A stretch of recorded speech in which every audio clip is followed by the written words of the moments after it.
আজকের লেসনটা তোমাদের অষ্টম শ্রেণীর সাধারণ গণিতের অনুশীলনী 4.2 এর 11 নম্বর অঙ্কটা করাবো। দেখো অঙ্কটা কি বলছে, x=5 বলবে x³ - 12x² + 48x - 64 এর মান কত? করি আমরা অঙ্কটা। অনুশীলনী 4.2 এর 11 নম্বর অঙ্কটা পড়তে পারি আছে বিপর কন্যা এদিকে আর ওইদিকে দেয়া আছে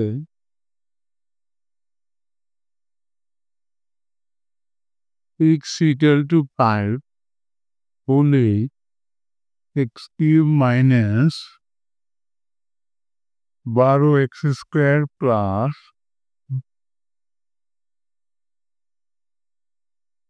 48x - 64 এর মান কত? এর মান কত?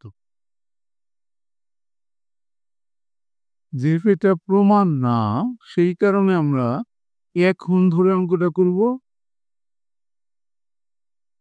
এখন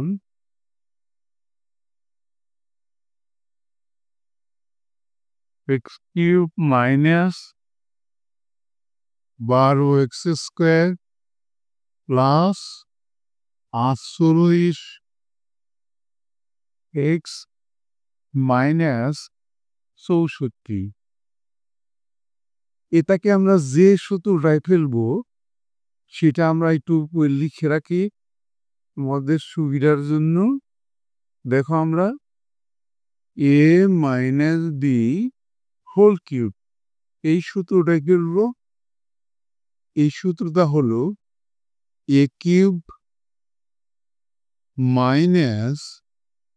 - c² b + c² bq তাহলে সমান আমরা আগে ভাঙায় সূত্রটার মতো করে দেখিয়ে দিব। x³ - 3 x মানে a² b মানে 4 × 16 4 × 64 4 হবে। দেখো 3 × 4 = 12x², এটার সাথে মিলে গেল প্লাস c a মানে x b মানে 4b² মানে 4 × 16 3 = 48 মিলে গেল মাইনাস b³ মানে 4³ করলে 4 × 16 4 × 16 64 মিলে গেল।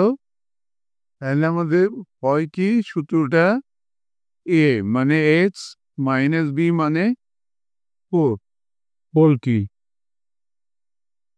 আমরা ডান পাশে একটা দাগ দিয়ে করি সমান মানটা বসিয়ে দিয়ে x এর মান আসলো 5 মাইনাস 4³ ইকুয়াল টু 1³ একটি কিউব করলে কিন্তু একই থাকে ইকুয়াল টু 1। এটাই অ্যান্সার। অঙ্কটা হয়ে গেল। এরই সাথে কিন্তু আমাদের আজকের লেসনটাও শেষ হয়ে গেল। অবশ্যই তোমরা পরবর্তী লেসন দেখবা। Thank you for watching. See you next.